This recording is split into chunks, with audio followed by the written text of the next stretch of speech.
menace de la basse altitude. Mesdames et messieurs, la 400M Tactical Display.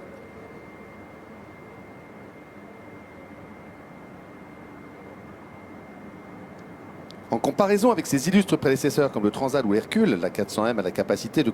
Notre Atlas va maintenant revenir sur votre gauche à basse altitude et à grande vitesse de 190 nœuds, soit plus de 500 km/h, pour réaliser devant vous un virage grande inclinaison.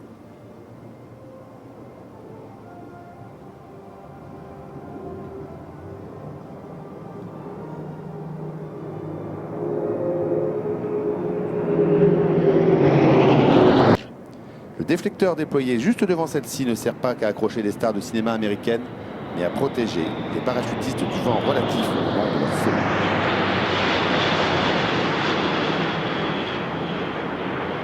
Dans cet avion, il y a une femme au palmarès exceptionnel.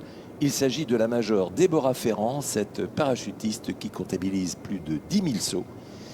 Cette jeune qui va conquérir le cœur de Déborah. Forte de ses 60 sauts, elle rejoint l'armée de l'air en 2001. Elle intègre une spécialité pas simple, celle de fusilier commando, l'une des plus difficiles, surtout à une époque où l'intégration dans un monde masculin obligeait les femmes à prouver 2 fois mieux que les autres leur légitimité, et ce, dans bien des emplois. Au bout du parachute, Dorine. Déborah Ferrand. On regarde dans le ciel. 8 championnats du monde civil, ce titre qui attendait de revenir à la France depuis 1960, après que Madame Monique Pelletier en fut la dernière détentrice. 5 championnats d'Europe, venant la première femme à ce grade en qualité de fusilier commando. Elle est en train de se poser, on l'applaudit très fort. Fin 2000.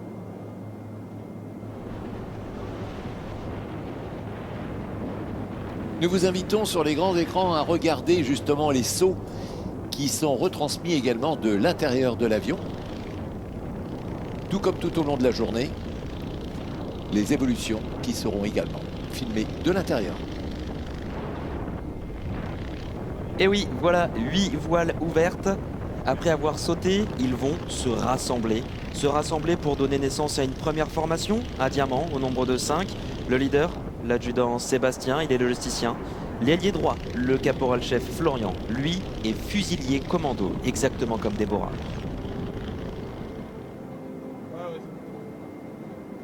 Le diamant est formé le voile contact, une discipline incroyable. Un héritage de confiance entre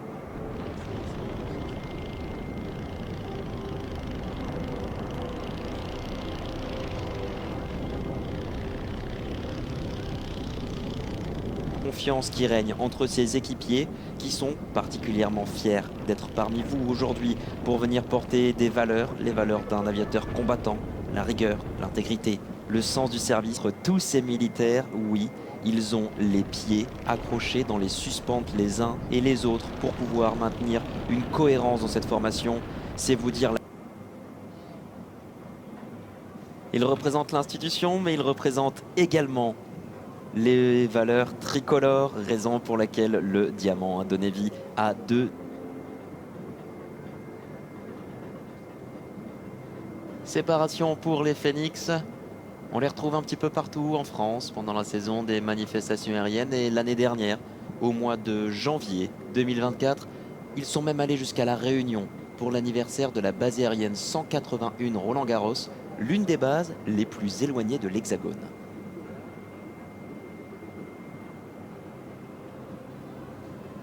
Un autre drapeau, celui de l'armée de l'air et de l'espace, tricolore.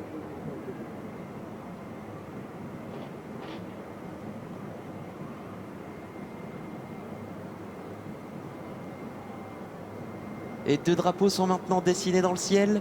Le premier est composé de 9 fumigènes, portés par l'adjudant Michael.